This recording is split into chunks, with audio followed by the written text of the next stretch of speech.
The Mercer Ledger, June 21st, 2026. The Board of Peace Unpacked, the central engine of the Gaza transition. The Board of Peace is the main coordinating body trying to turn the Gaza ceasefire from April 8, 2026 into something lasting. It is not a traditional UN agency or a temporary aid group. It is a dedicated transitional structure designed to handle governance, reconstruction, and the handoff to eventual Palestinian administration under the broader 20-point plan. Think of it as the operational hub where the pieces are supposed to fit together on the civilian side. What it actually does.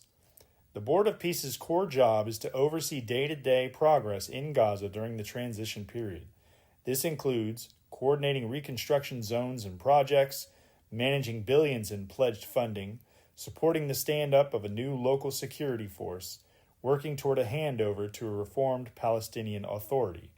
It was formally welcomed by UN Security Council Resolution 2803 in late 2025 and officially launched with its charter in Davos in January of 2026.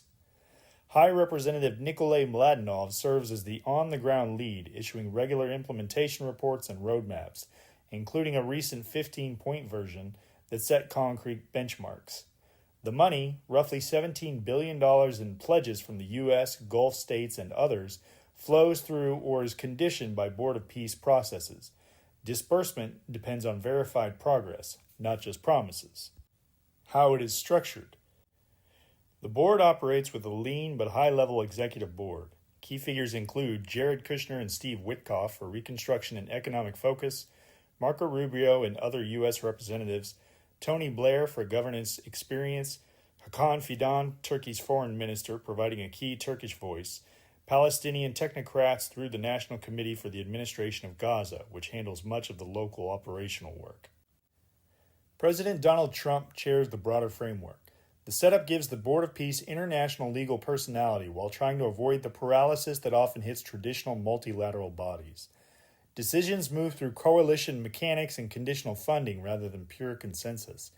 It operates on a model of coercive economic stabilization, using the strict containment of funding and the phased lifting of restrictions as its primary enforcement leverage. What it is not. The Board of Peace does not command troops. That role belongs to the separate International Stabilization Force.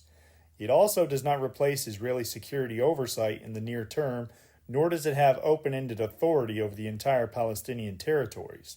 Its mandate is focused on Gaza's post-conflict stabilization with a defined, though flexible, timeline for handoff. Outlook and practical implications. For people in Gaza, the Board of Peace's success or failure will show up in tangible ways, whether rubble gets cleared and rebuilt, whether basic services and jobs return, and whether armed groups are meaningfully sidelined. For the wider region, it serves as a test case. Can this kind of hybrid transitional model actually deliver results where past efforts have stalled?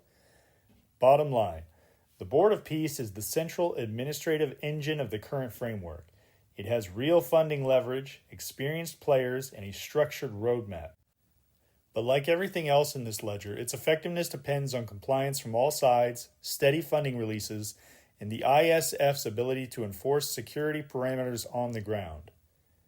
Next pieces will examine the ISF on the ground and other key components. Eyes open. The Mercer Journal is an independent reader-supported platform. You can back our work at ko-fi.com/WEMercer. That's ko-fi.com/WEMERCER. Thanks for listening.